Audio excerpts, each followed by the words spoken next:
Rodney Hogg played 11 test matches against the old enemy for 56 wickets at an average of just 17. Get out of my shot. In the 78-79 series alone, he captured 41 wickets at 12.85. Yes, you did. We are in the presence of Ashes royalty on the good oil. And Andrew Gaze, I don't say this very often, but you're not worthy. No, I'm not worthy, and I'm in the presence of royalty, as you mentioned, in the great Rodney, because I remember as a youngster getting out there and chanting the Hoggy chant, and it's fantastic to be here. This isn't about me. Well, it is a little bit. A more well-versed cricket expert you will not find. So, Hoggy, let's cut straight to the chase. What do you know about La Nina? La Nina. Look at his face. Something to do with weather. Correct. Very good. Yeah. Let me tell you, our research and development tells me it's a weather pattern opposite El Nino.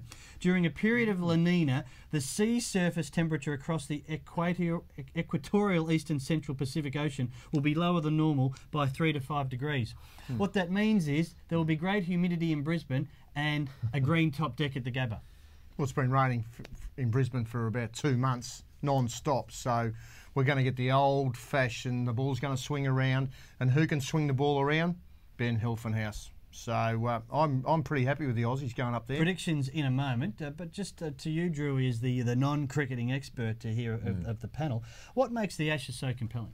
Well, I think for me it's more about the history. I can remember as a youngster going out there, and really the only cricket that really got your juices going was the Australia v England, and the Test series, getting up late, watching it on Channel 9 when it used to be on late when you're over there in England. So all those things make it just compelling, and unfortunately these days it's really the only sort of Test cricket that floats my boat at the moment.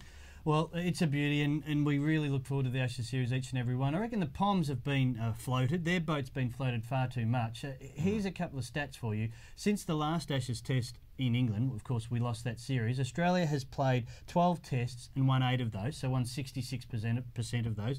We've lost to India in India. That's a tough gig. England have won 6 of the 10 test matches they've played, so they've won at just 60%, and that includes beating Bangladesh, who anyone would beat, and beating Pakistan, who anyone would beat if the price was right. Why are we so pumped on the Poms?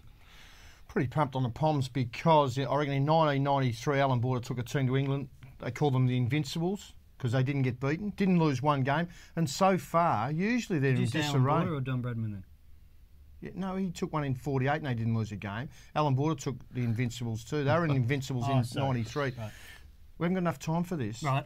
Okay, so they haven't lost a game. Why? We're all over them at the moment because they haven't lost a game. They've been very well prepared and well set up. Hey, we're not all over the Poms either. It's just that I reckon we've got some doubts about our own mob.